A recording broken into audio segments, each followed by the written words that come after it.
Naging tensyonado ang kilos protesta ng grupong Manibela bilang pagtutol pa rin sa Jeepney Modernization Program. Nauwi pa yan sa pagkuyog at pambabato. Nakatutok si Marisol Abduraman.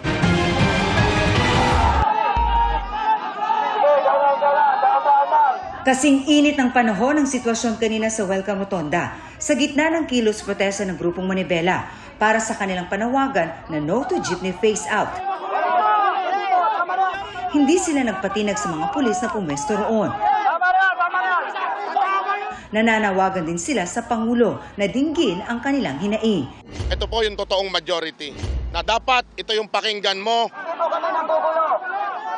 Hinarang ng mga pulis ang mga nagrally na tutulak dapat mamindyola dahil hindi makausad doon na nagprograma ang mga nagrally. Ayaw nating puwersahin, ayaw nating ipilit yung ayaw tayong padaanin kasi katulad nung panawagan namin na wag din kaming puwersahin doon sa hindi namin talaga kaya na pagpapatupad ng PUBMP. Target sana ng grupo na makarating sa Mendiola pero dito pa lang sa Welcome Rotonda, hinarang na sila ng mga pulis kaya dito na lang sila nagsagawa ng kanilang pagkilos. Ang problema, hindi lang sila nakaabala kundi talagang naharang na nila yung kalsada dyan sa Quezon Avenue, papunta sana ng Espanya kaya yung mga papuntang Maynila, grabe ang kanilang naranasan.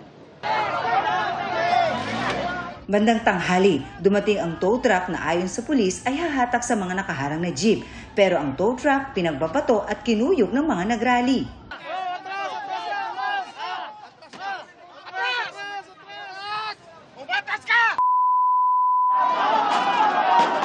Ang ilan ng bato pa. Kasi bastusan po talaga, nakikiraan kami, ayaw nyo kaming paraanin. Tapos ngayon, ire-reker nyo kami. Ang mga nambato dinampot ng mga pulis. Pero paglilinaw ng ground commander, walang pag-arestong nangyari. Pinasipay lang kasi medyo nagkaroon na ng konti commotion doon.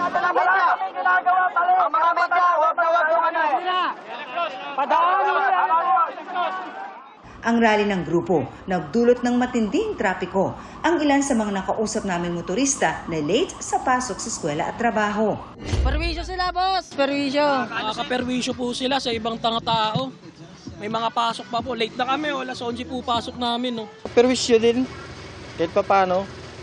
Merong ilan na naiintindihan daw ang hinaing ng mga tsuper at operator. May pinaglalaban din naman sila. Pero giit ng grupo, hindi raw sila dapat ang sisihin kung bakit hindi nadaanan kanina ang Espanya southbound. Bago pa kami lumakad, bago pa kami magmarcha, sarado na po ang Espanya. Tumagal hanggang pasado alas 3 ng hapon ang programa roon bago nag-disperse ang grupo.